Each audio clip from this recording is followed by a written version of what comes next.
અંકલેશ્વર તાલુકાના ગળખોલ ગામે સિદ્ધેશ્વરી સોસાયટીમાં 40 થી 50 પરપ્રાંતીય ટોળાએ ધસી આવી પરિવાર ઉપર હુમલો કરતા 3 જણાને ગંભીર ઇજા થતા સારવાર અર્થે ભરૂચની સિવિલ હોસ્પિટલ ખાતે ખસેડવામાં આવ્યા છે। બનાવની મળતી માહિતી અનુસાર ગળખોલ પાટિયા નાલંદા સોસાયટી સામે ઝૂંપડપટ્ટી પાસે છોકરાઓ રમત રમી રહ્યા હતા। તે દરમિયાન પૂર ઝડપે કેન સિંઘે પોતાની ગાડી નંબર GJ16 B8081 ની હંકારી છોકરાના પગ પર ચડાવી દીધી હતી। દરમિયાન ઇજાગ્રસ્તના પરિવાર ગાડી ચડાવી દેનારને દવાનો ખર્ચનું કહેવા જતાં ઉશ્કેરાયેલા કેન સિંઘે અન્ય 40 થી 50ના પરપ્રાંતીય ટોળાઓને બોલાવી 4 વર્ષીય અશ્વિન અરવિંદ વાઘેલા, 55 વર્ષીય ચંચલબેન ઈશ્વર વાઘેલા, ઈશ્વર બુરાભાઈ વાઘેલા ઉપર જીવલેણ હુમલો કરાવતા 3 જણાને ગંભીર ઇજા થતા સારવાર માટે ભરૂચની સિવિલ હોસ્પિટલ ખાતે ખસેડવામાં આવ્યા છે।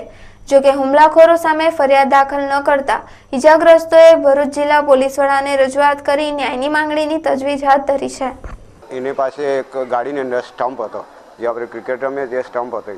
તે અત્યારે અમારા ઘરે અમે લઈ લીધેલો છે અમારી પાસેથી એનો સ્ટમ્પ। પોલીસ ફરિયાદ અમે જે કરવા ગયા હતા પણ પોલીસવાળા અમારું કંઈ સાંભળતા નથી અને પોલીસને અમે જ્યારે કહેવા ગયા ત્યારે એ લોકો એક જ વાત કરે કે તમે સમાધાન કરી નાખો, પણ અમારે સમાધાન કરવું નથી અને તે છતાંય અમે એ લોકોને પોલીસવાળાને બી કીધું, રિક્વેસ્ટ છે એટલું કીધું કે અમે સમાધાન કરીએ, આ છોકરાનો ના જે વાગ્યું છે એ ખર્ચો અમને આપી દે તો અમે સમાધાન કરવા તૈયાર। એ ગામના જ છે, ગળખોલ ગામના જ છે અને માથાભાર માણસ, એ બેની 2 કંપની ચાલે છે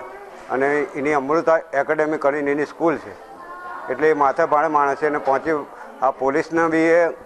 એક પૈસાના દબાણથી અત્યારે અમારી ફરિયાદ બી પોલીસ સ્ટેશનને લેતા નથી। એમનો કેએન સિંહ તથા એના 2 છોકરાઓ હતા